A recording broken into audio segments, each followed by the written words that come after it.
Hello and welcome to the channel.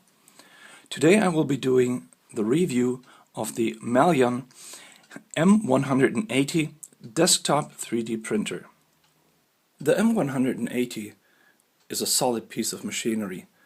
It has a full metal frame with plastic panels at the front and sides that make it look very good. It has dual extrusion, it has a heated print bed. It has a build volume of 230 by 150 millimeters with a 150 millimeter build height. Those are very good values. The printer has a high resolution color monitor and it can print either from an SD card or from an attached computer. It comes with all the accessories you need to get printing right away. There's a reasonable amount of filament included. All the tools are included that you need to put the printer together. There are several glass sheets included for the heated print bed. There are sticky pads included for the print bed if you're printing PLA without preheating. You can take the glass sheets and coat them with capton tape, as I've done it here, and everything is there. There are even some pliers and some tweezers. There's an SD card which already holds most of the software that you're going to need and a fair amount of sample prints. The included user manual actually includes all the important steps of setting up the printer, and it also shows a complete workflow of using ReplicatorG to make a print, and it tells you how to get things running with the printer. Overall, it is a very good manual. The extruder on this printer is a fairly standard setup with two J-type single extruders mounted side by side with two fans at the top that are also pushing air down that cools the filament right away after it has left the extruder. The nozzle size is 0.35 millimeters. The X and Y axis configuration is also fairly standard, with one stepper pulling the right and the left side of the Y axis and the X axis being moved by one stepper that is on the Y axis lead. For this review I printed a number of objects. I started out printing calibration objects.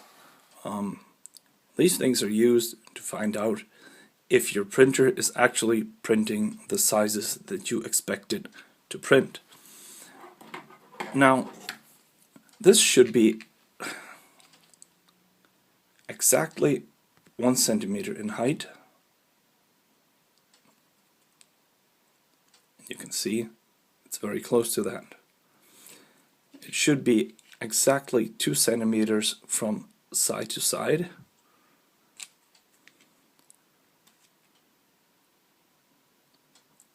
And that also fits very well.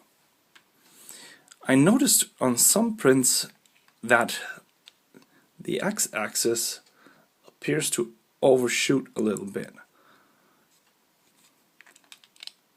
And that can be about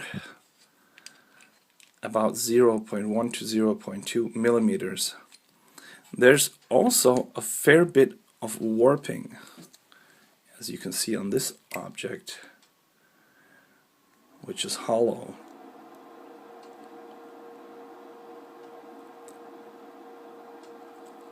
You can see that the surface where there's nothing inside contracted more than the piece where the bottom was printed, and that is quite a normal behavior, but you can see how good or how bad a printer is. On this object here is actually printed and it is hollow. There's nothing in here, So the printer had to actually print a roof on top of that with nothing below it, and as you can see, it's still very flat. To look at it, we can even crack this one open and have a look inside. Now that the object is open, you can actually see that the bottom was printed, then the outside was, and as it was doing the top side of the shell, it actually had to close to really weave the upside of it. And there's some material in here, but this is still a pretty good result for that. I quite like it. I've seen a lot worse, and I've even seen some that weren't able to close the top element here, and that had dents in there in the end. So this is a pretty good result. I did some multicolor printing. This here was printed using MakerWare, and this one was printed using CuraEngine. In fact, it was printed in a way that there was an inside shell and an outside shell around it, and that is to protect the inside from getting blobs of different color through the leaking process of the extruder. There appears to be a small leakage problem over here, and but I think that can be sorted out. I also printed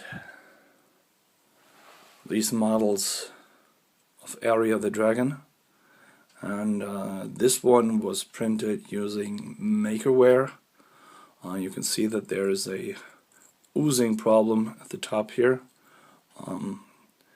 but those are some settings to MakerWare that you can change, and I did a second try of that, and I printed it using CuraEngine, and that looks a lot better, although I did get a y-axis step fold in here. No idea when that happened, but the quality of the prints is quite amazing. It looks very nicely. It has some problems with overshoot when it's going from an X movement to a Y movement, but that can be countered by simply printing a little bit slower. This little model of Yoshi was also printed with CuraEngine, and it's very, very beautiful. Very nice surfaces, very good edges, no overshoot, no problems in the overhangs. That's a very good result. And Donkey Kong over here, which has more overhangs and steeper overhangs, looks even better than that. This one was also sliced with CuraEngine.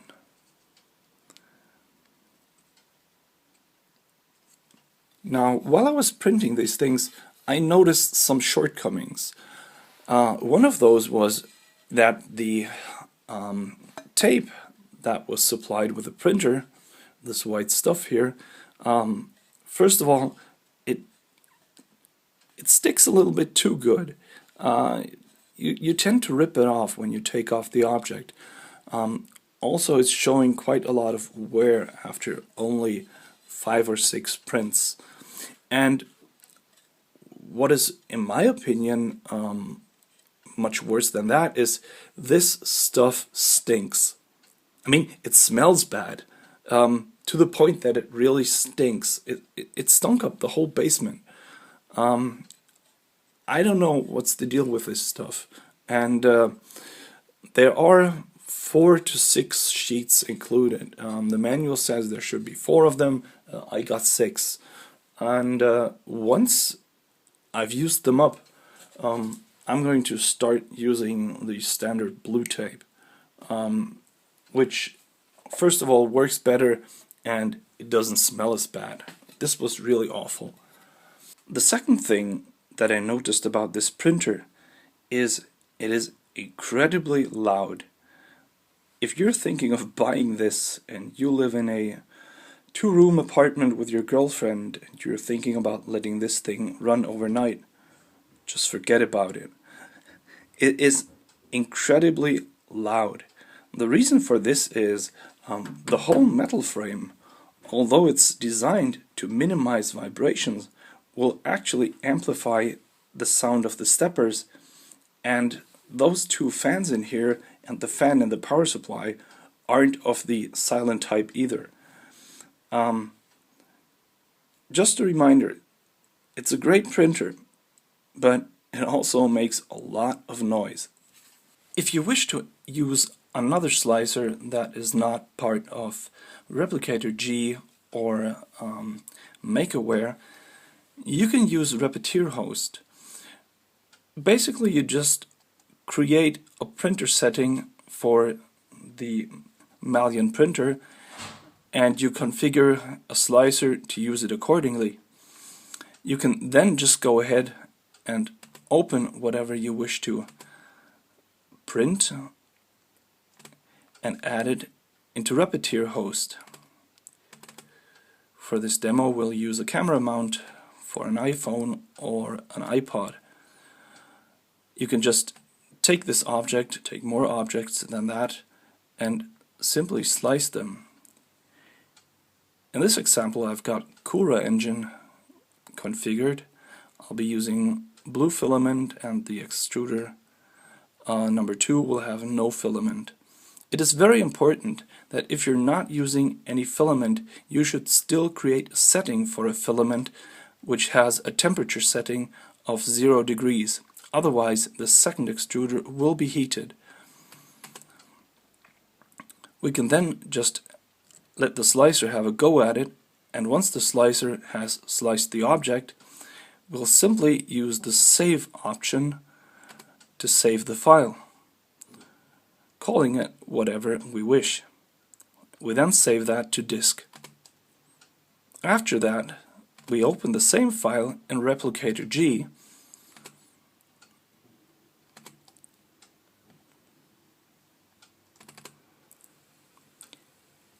and let ReplicatorG create the binary file that we need to send it to the printer.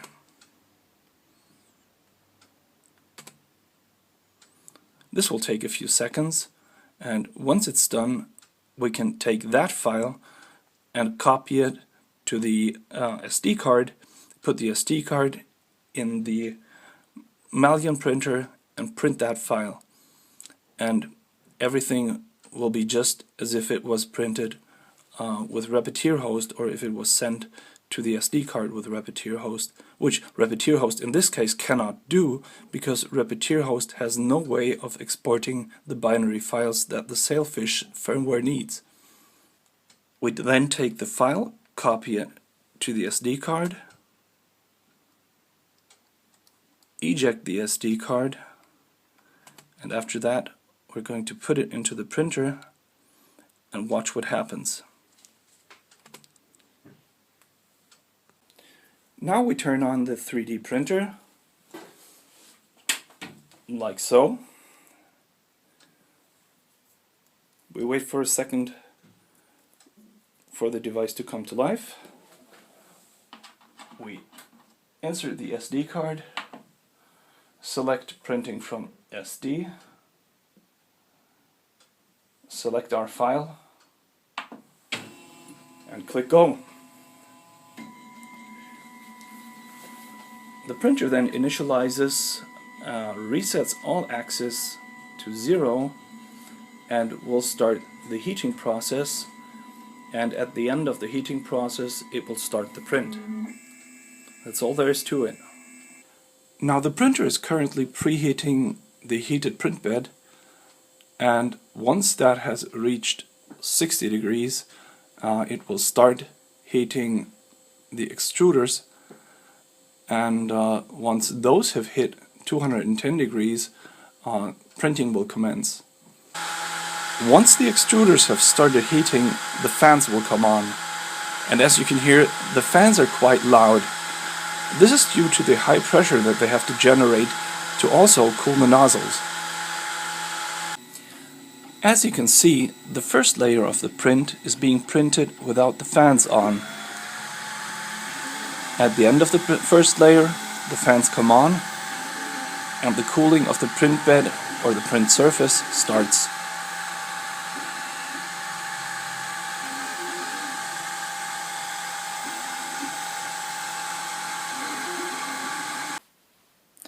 Let's wrap up this review. Is this printer a recommended buy?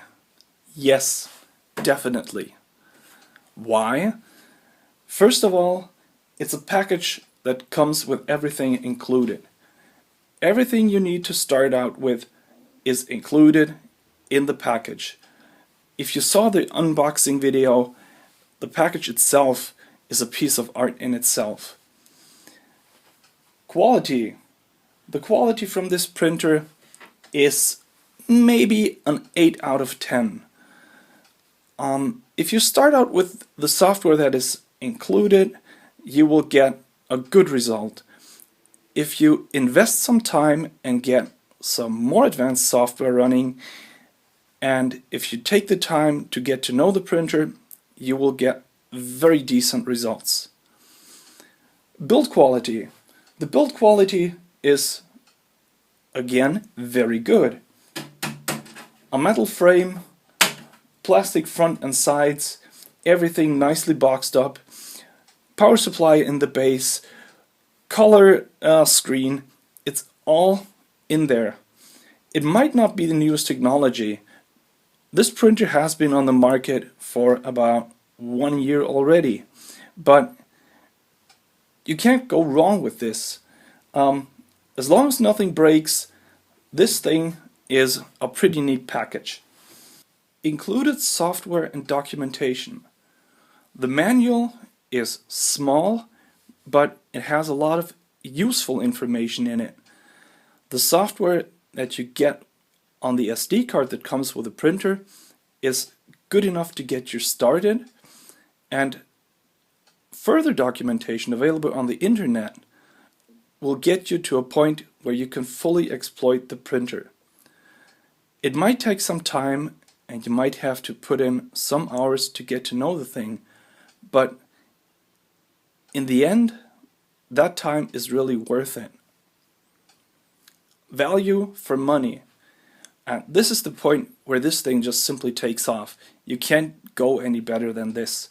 This thing has an incredible value for the money. At $550 from Hobby King or from anywhere else, this is just unbeatable. Similar printers with similar technologies are often $200 to $300 more expensive, maybe even more. So from that standpoint, you just can't go wrong. And even if you don't like it, at that price, even the resale value will be great.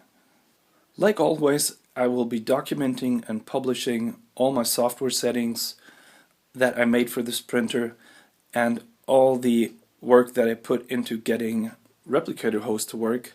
I will put these in my GitHub repo, and I will put the link to the GitHub repo in the description of the video. If you have questions about the printer or about anything else that has to do with the printer, hit me up in the comments. And once again, thanks for watching. Bye bye.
Oops.